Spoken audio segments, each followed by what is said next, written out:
स्वागत है। साथियों, आज हम लोग आप लोग के बीच ये बताने आए हैं कि आज तक आपका जो हक अधिकार है, जो ये चौहान समाज का हक अधिकार है, वो कोई पार्टी ने देने का काम नहीं किया। साथियों, जब चुनाव आता है, चुनाव के समय सभी पार्टी के लोग आपके पास आते हैं और आपका वोट ले लेते हैं। आप आसानी से आप अपने मत का प्रयोग उनके साथ कर देते हैं और आप उनको विधायक बनाते हैं, मंत्री बनाते हैं, बिहार में मुख्यमंत्री बनाते हैं, केंद्र में मोदी जी का सरकार बनाते हैं। लेकिन जब आपकी हक अधिकार की बात होती है, जब आपको कुछ देने की बात होती है, तो कोई सरकार इस पर ध्यान नहीं देता है। साथियों, ये सोचने वाली चीज है। जब जब चुनाव आता है तब तब आपसे लोग वोट ले लेता है और आप लोग वोट देते भी आए हैं, सरकार बनाते भी आए हैं। आपकी जनसंख्या पूरे बिहार में 10% है। हम धन्यवाद देते हैं माननीय नीतीश कुमार जी का, जिन्होंने जातीय जनगणना कराने का काम किया। और जो जातीय जनगणना उन्होंने कराया, ये साफ दूध का दूध, पानी का पानी हो गया कि पूरे बिहार में निसार समाज, नोनिया, बिनमला, बेलदार, केवट समाज 10% है। साथियों, और जब 10% है, ये 10% निर्णायक भूमिका निभाता है। जब जिसकी सरकार बनाती है, यही 10% वोट जिधर जाता है उसकी सरकार बनती है। इसी 10% वोट के बल पे वो बिहार के मुख्यमंत्री बनते हैं और देश के प्रधानमंत्री बनते हैं। साथियों, मैं आपको बताना चाहता हूं कि जब आपकी जनसंख्या पूरे बिहार में 10% है, सबसे ज्यादा जनसंख्या पूरे बिहार में मैं आपको बताना चाहूंगा यादव समाज जी के पास है। उनकी जनसंख्या 14% है। आप केवल थोड़ा सा ही कम है उनसे, आपकी जनसंख्या 10% है। तो आप अभी तक क्यों नहीं उस जगह पे हैं जिस जगह पे सभी समाज के लोग हैं? आप भी उसी तरह क्यों है जिस तरह से जब भारत आजाद हुआ था, आजादी के समय जो स्थिति समाज की थी, आज भी वही स्थिति है। आखिर क्या कारण है? साथियों, इसमें हमें सोचना पड़ेगा, इस पर हमें मंथन करना पड़ेगा कि आखिर चूक कहाँ होती है, कहाँ हम लोग विफल हो जाते हैं कि ये समाज वही के वही है और दूसरे समाज के लोग, जिसकी 2% आबादी है, 2% वाला, 2 से 3% वाला आज 20 साल से राज कर रहा है, जिसकी जनसंख्या 2% है, ना जाने कितने बार आप उसको वोट दिए, उसको आप मुख्यमंत्री बनाए। लेकिन जब आपकी 10% जनसंख्या है, आप राजनीति में कहाँ है? आप राजनीति में कहीं नहीं है। आप देख लीजिए, अगर आप अपने बात करते हैं, चौहान समाज की हम बात करते हैं, चौहान समाज के लोग एक विधायक बना देते हैं, उनको मंत्री बना देते हैं, उसी में अपना सीना जो है चौड़ा करते हैं कि हम एक मंत्री बना दिए हैं। अरे भाई, आपकी जनसंख्या पूरे बिहार में 10% है, आप मुख्यमंत्री बनने लायक है, आप मंत्री पे ही खुश रहते हैं, आप एक विधायक पे ही खुश रहते हैं। हमें सोचना पड़ेगा, जब हमारी जनसंख्या 10% है तो हम मुख्यमंत्री क्यों नहीं बन सकते हैं? जब आपकी जनसंख्या, आप देख लीजिए, नोखा में एक चौहान समाज को टिकट मिलता है, उनको आप लोग विधायक बनाते हैं। लेकिन क्या उस चौहान समाज की बेटी को कभी जो सरकार में है, जो मंत्री बनाता है, क्या कभी वो मुख्यमंत्री बना सकता है? कभी मुख्यमंत्री बना सकता है? नहीं बनाएगा। वो केवल आपको भुलवाता है कि एक चौहान समाज को इधर रोहतास में टिकट दे दो और एक बिन समाज को कैमूर में टिकट दे दो। 2 टिकट दे करके पूरे बिहार का वोट ले लो। अब पूरे बिहार का वोट लेने का भी लोग काम करता है 2 टिकट के बल पे, और आप लोग देते भी हैं, आप लोग भी सरकार बनाने का भी काम करते हैं। हम लोग ये नहीं समझ पाते हैं कि जब हमारी जनसंख्या पूरे बिहार में 10% है तो हमें क्यों केवल विधायक बना के ही रहेंगे? क्यों केवल एक मंत्री बनाकर रहेंगे? हम मुख्यमंत्री बना सकते हैं। आप जब तक मुख्यमंत्री नहीं बनाइएगा तब तक इस समाज का विकास होने वाला नहीं है। साथियों, एक विधायक आपका क्या काम कर सकता है? एक मंत्री आपका क्या काम कर सकता है? पूरे समाज को लेकर नहीं चल सकता है। मंत्री विधायक बनना बहुत आसान होता है। साथियों, गार्जियन, मैं आप लोगों से बताना चाहूंगा, मंत्री विधायक बनना बहुत आसान होता है, लेकिन जो जात का नेतृत्व करता है, जो समाज का नेता होता है, वो बनना बहुत मुश्किल काम है। आज आपके समाज से, आजादी के बाद से आपके समाज से कोई नेता पैदा नहीं हुआ जो अपने जात का नेतृत्व कर सके। वो आए राजनीति में तो केवल अपने लिए आए, अपने घर परिवार के लिए आए, अपने विधायक बनने के लिए आए, अपनी मंत्री बनने के लिए आए। लेकिन आज देखिए, आज आपके बीच में आपका बेटा, आपका नेता माननीय श्री मुकेश सहनी जी, वो अपने लिए नहीं, आप लोगों के लिए आए। जब से वो राजनीति में आए हैं तब से ललकार रहे हैं कि आरक्षण नहीं तो गठबंधन नहीं, गठबंधन नहीं तो वोट नहीं। जब से वो बिहार में आए हैं तब से वो आपकी बात करते हैं, तब से आपके आरक्षण की बात करते हैं कि जो हमारा समाज है, जो हमारा नोनिया समाज है, जो हमारा बिन समाज है, जो हमारा केवट समाज है, बेलदार समाज है, इस समाज को आरक्षण मिलना चाहिए। जब से इस समाज को आरक्षण नहीं मिलेगा तब से समाज आगे कैसे बढ़ेगा? अगर जब आरक्षण मिल जाएगा जाएगा तो इस समाज के जो नौजवान युवा साथी नौकरी में जाएंगे। इस समाज के बहुत सारे जो राजनीति करते हैं वो लोग राजनीति में जाएंगे। आज जब अगर आप एसी कैटेगरी में हो जाइएगा तो आपको आरक्षण मिल जाएगा। उस जगह पे भी आप चुनाव लड़ सकते हैं जिस जगह पे एसी कैटेगरी के लोग लड़ते हैं, जहाँ पे आप लोग नहीं लड़ सकते हैं। तो कहीं ना कहीं आपकी राजनीति पर भी भागीदारी हो जाएगी। ज्यादा से ज्यादा आप विधायक बनाइएगा, ज्यादा से ज्यादा मंत्री बनाइएगा, ज्यादा से ज्यादा सांसद बनाने का काम कीजिएगा साथियों। ये हमें सोचना होगा। और सबसे बड़ी बात, जब इस समाज को आरक्षण मिल जाएगा तो हम नौजवान युवा साथियों को देखते हैं, हमें भी पीड़ा होती है क्योंकि हम भी एक नौजवान है। हम नौजवानों को देखते हैं, जब नौजवान ग्रेजुएशन कर लेता है, जब वो बीए इंटर कर लेता है, वो भी बेरोजगार की तरह घूमता है। मजबूरन उसे कंपनी में जाना पड़ता है। नौजवान युवा साथी कंपनी में जाकर काम करते हैं, प्रेशर मशीन चलाते हैं, सीएनसी मशीन चलाते हैं और जाकर के वहाँ बॉयलर के नीचे काम करते हैं। गर्म पानी खोलता है, बॉयलर के नीचे काम करते हैं, कोयला के पास काम करते हैं। वो हमेशा अपने जिंदगी के साथ खेलते हैं, जिंदगी के साथ खिलवाड़ करके हमेशा खतरों से खेलते हुए अपने परिवार को पैसा भेजने का काम करते हैं साथियों। लेकिन वही अगर इस समाज को आरक्षण मिल जाता, अगर इस समाज के लोग जिसको नेता बनाते हैं वही नेता अगर आज 30 साल पहले इस समाज की बात को उठाता, इस समाज के हक अधिकार की बात उठाता, तो आज इस समाज के जितने नौजवान साथी बेरोजगार घूम रहे हैं, जितने नौजवान साथी के पास नौकरी नहीं है, आज नौजवान साथी जब एग्जाम देते हैं 2 नंबर के लिए छटते हैं, 1 नंबर के लिए सरकारी नौकरी उनका नहीं लगता है। अगर वही इनको आरक्षण मिल गया रहता तो अगर इस नौजवान युवा साथी को अगर 10 नंबर भी कम रहता फिर भी सरकारी नौकरी हो जाता साथियों, फिर भी सरकारी नौकरी हो जाता। तो इसमें हम लोग को देखने की जरूरत है कि हमको कहां से भलाई होने वाला है, कौन हमारी बात करता है, कौन हमारी बाल बच्चों की बात करता है, कौन हमारे बाल बच्चों की भविष्य की बात करता है साथियों। आज हम देख ले, आज आपकी सूर्यपुरा थाना है, सूर्यपुरा थाना की आप देख लीजिए। आजादी के बाद से आपके समाज का कोई लड़का आपके समाज से थानेदार बन के नहीं आया। सूर्यपुरा ब्लॉक की बात कर ले तो कोई आपके समाज का बेटा वीडियो बन के नहीं आया। सूर्यपुरा ब्लॉक की बात कर ले तो कोई भी सीओ बन के नहीं आया। कोई भी आपके समाज का बेटा जिला में एसपी बन के नहीं आया। कोई भी आपके समाज का बेटा जिला में डीएम बन के नहीं आया। आखिर कहाँ कमी है हम लोगों के पास, क्या कमी है? कमी बस इतना ही है कि समाज को आरक्षण नहीं मिला। ये समाज के लोग गरीब है, तीन आरक्षण मिलना चाहिए। इस समाज के पास खाने पीने के लिए उतना साधन मुहैया नहीं है तो इनको आरक्षण मिलना चाहिए। आज इस समाज के बेरोजगार युवा साथी जिस तरीके से अपनी जिंदगी बिता रहे हैं, आज देख लीजिए, आज जब ठंडी का महीने आ रहा है, दिसंबर जनवरी का महीने आ रहा है गर्जियन, दिसंबर और जनवरी के महीने में ये समाज के लोग नदी तालाब में उतर जाएंगे। नदी तालाब में जाएंगे 3 बजे भोर में, 2 बजे भोर में मछली मारने के लिए। वहां जब मछली मार के आएंगे तो अपने परिवार का खर्चा चलेगा। वही दूसरे समाज के लोग आप देख लीजिए 8 बजे दिन तक रजाई तान के सो रहते हैं, 9 बजे दिन तक रजाई तान के सो रहते हैं। क्या इस समाज के नौजवान युवा साथियों को, हमारे गर्जियन को ठंडी नहीं लगती है? मजबूर है कि अगर हम नहर तालाब में 2 बजे भोर में नहीं उतरेंगे, 3 बजे भोर में नहीं उतरेंगे तो हमारे परिवार का खर्चा नहीं चलेगा, हमारे बाल बच्चों का फी नहीं भराएगा, हमारे बाल बच्चों का जीविकोपार्जन अच्छे से नहीं होगा। इसलिए उनको मजबूरन उतरना पड़ता है। तो क्या गर्जियन, क्या जीवन भर ये समाज, ये नोनिया बिन मला बेलदार केवट समाज क्या जीवन भर मछली मारने का ही काम करेगा? क्या इस समाज का बच्चा, अगर आपकी जनसंख्या पूरे बिहार में 10% है तो क्या इस समाज का बच्चा डीएम नहीं बन सकता है, एसपी नहीं बन सकता है, वीडियो नहीं बन सकता है? आपके समाज का बच्चा थानेदार नहीं बन सकता है?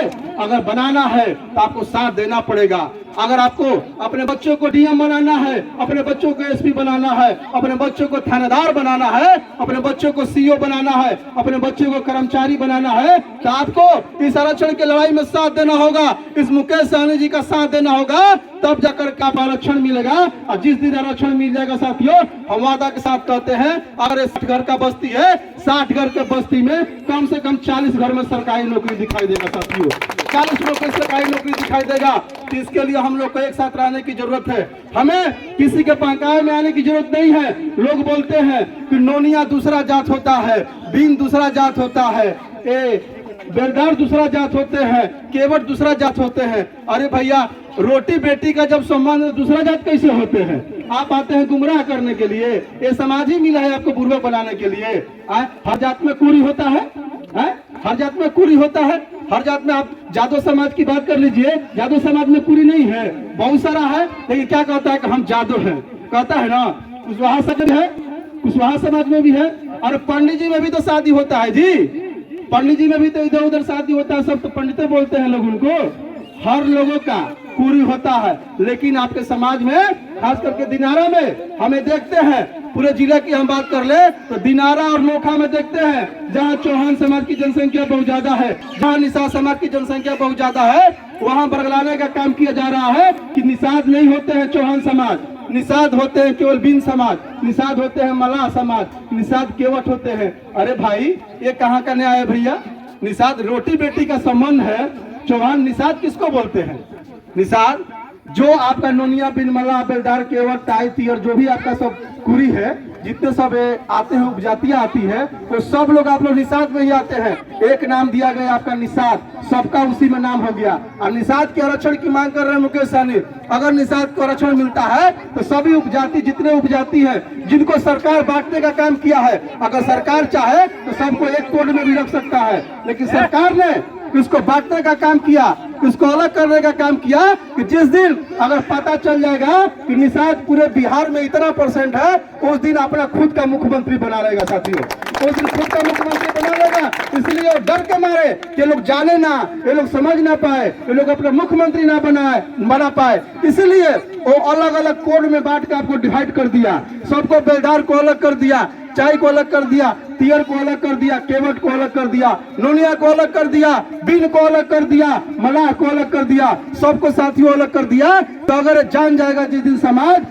समाज जाग जाएगा, जिस दिन समझ जाएगा कि पूरे बिहार में हमारी इतनी आबादी है तो खुद का अपना मुख्यमंत्री बना लेगा, तो साथियों उसी के डर से सब किया है कि सब झांसे में हम लोग को नहीं आना है। हम लोग को ये समझना है कि हम निषाद समाज है, हम निषाद हैं, हम नोनिया हैं, हम बिन हैं, हम मलाह हैं, हम मुकेश सहनी के आदमी हैं, हम मुकेश सहनी के पार्टी से हैं, हम वीआईपी पार्टी से हैं। हमें दिखाना पड़ेगा, हमें ताकत उन लोगों को दिखाना पड़ेगा, उन्हें समझाना पड़ेगा। और देखिए आज हर समाज के नेता हैं, आप आरजेडी की बात कर लीजिए तो अपने लालू यादव को, जितने यादव समाज के लोग हैं वो लालू यादव जी को नेता मानते हैं। आप कुर्मी समाज की बात कर लीजिए तो जितने कुर्मी समाज के लोग हैं माननीय नीतीश कुमार जी को अपना नेता मानते हैं, जितने पासवान समाज के लोग हैं वो अपने चिराग पासवान जी को नेता मानते हैं। तो क्या हम लोग जिनकी जनसंख्या पूरे बिहार में 10% है, क्या हम लोग अपने नेता माननीय मुकेश सहनी जी को नहीं मान सकते हैं? क्या नहीं मान सकते हैं? जिस दिन आप लोग इस चीज को समझ जाइएगा, जिस दिन अपने आप को मुकेश सहनी समझने लग जाइएगा, और जिस दिन आप लोग अपने बेटा, अपने नेता मुकेश सहनी को अपना नेता मानने लग जाइएगा, उस दिन से आपका बेटा आगे पटना की कुर्सी पर आने के लिए तैयार हो जाएगा, उस दिन से रेस में चालू हो जाएगा साथियों। और आने वाला समय में तो खुद आप लोग अपना एक मुख्यमंत्री बना के दीजिएगा साथियों, खुद मुख्यमंत्री बना के दीजिएगा। तो हमें सोचना है, जिसकी भी सरकार रही है, जो मुख्यमंत्री रहा है जिस समाज से, वो अपने समाज का विकास किया है। आप जादव समाज की बात कर लीजिए, पहले जादव समाज के लोग भैंस चराने का काम करते थे, भैंस चराते थे ना, वो भी शिक्षित नहीं थे। लालू यादव जी ने उनको जगाया, उन्हें जगा करके बोला, हे जादव समाज के लोग, जिस दिन तुम समझ जाओगे कि तुम्हारी जनसंख्या इतनी है, तुम लोग एक मंच पे आ जाओगे, एक साथ आ जाओगे, उस दिन से तुम्हारा सरकार होगा और तुम्हारा बेटा मुख्यमंत्री बनेगा। और वही हुआ, जादव समाज को लालू यादव जी ने जगाया और जगा करके वो 3 बार मुख्यमंत्री रहे और आज भी सरकार में है। जो अपने समाज को जगाता है वो सरकार में राज करता है। रामविलास पासवान जी ने अपने समाज को जगाया, मानवर काशीराम जी ने अपने समाज को जगाया। आज देखिए चमार समाज के लोग, चाहे कुछ भी हो जाए, वोट जाता है हाथी छाप को, जाता है ना। जादव समाज की बात कर लीजिए, चाहे कुछ भी हो जाए, चाहे आपकी मित्रता कितना भी ज्यादा हो, नौजवान युवा साथियों से पूछिएगा या 80 साल के बूढ़ से पूछिएगा, अगर वोट देने की बारी आएगी, आप कहिएगा भूल से कि कमल लालटेन छोड़ के कमल में वोट मार दो, तो तुरंत लाठी निकाल लेगा 80 साल का बूढ़ा आदमी, तो मार देंगे लाठी से पैर टूट जाएगा। और नौजवान युवा से कहिएगा कि लालटेन छोड़ के कहीं और वोट मार दो, तो जादव समाज के लोग लालटेन छोड़ के कहीं और वोट नहीं मारेगा। उसी तरीके से आप लोग को बनना पड़ेगा, दिलो दिमाग में हमेशा अपने सपने में भी मुकेश सहनी को बैठाना पड़ेगा, 9 छत के सिंबल को बैठाना पड़ेगा, तब जाकर के आपके समाज का विकास होना शुरू हो जाएगा। और उसी दिन से, जिस दिन आप सपना बना लीजिएगा, उस दिन से आपका सपना पूरा होगा और बिहार के कुर्सी पर माननीय मुकेश सहनी मुख्यमंत्री बन के आएंगे साथियों, मुख्यमंत्री बन के बैठेंगे। फिर से मुख्यमंत्री बन के बैठेंगे तो हम लोग को एक साथ होना होगा, हम लोग को अपने शक्ति को दिखाना होगा। और पहले हमारे पास दल नहीं था, 2018 से पहले हमारे पास कोई दल नहीं था, तो हम लोग किसी को वोट करते आए। कभी आरजेडी को वोट किए, कभी कांग्रेस को वोट किए, कभी भाजपा को वोट किए, कभी तीर छाप को वोट किए, लेकिन 18 के बाद हमारी खुद की दल है। हम हारे या जीते अपने दल को वोट करेंगे, हम हारे या जीतेंगे अपने दल को वोट करेंगे, अपने जात भाई को वोट करेंगे। हम काहे दूसरे को वोट देंगे भैया?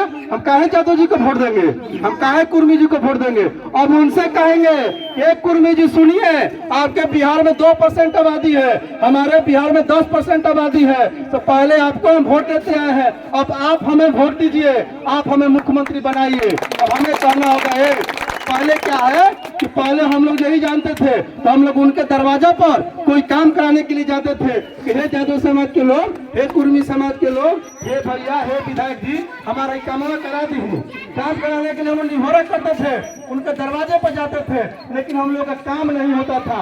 एक चीज हम लोग को करना होगा कि आपकी जनसंख्या 10% है, अपने खुद का विधायक बनाना होगा, अपने खुद के ताकत को बनाना होगा कि वो समाज के लोग वो आपके पास आए, आपसे काम कराने के लिए आपके दरवाजे पर आए, आपको उनके दरवाजा पर न जाना पड़े साथियों, वो आपके दरवाजे पर आए।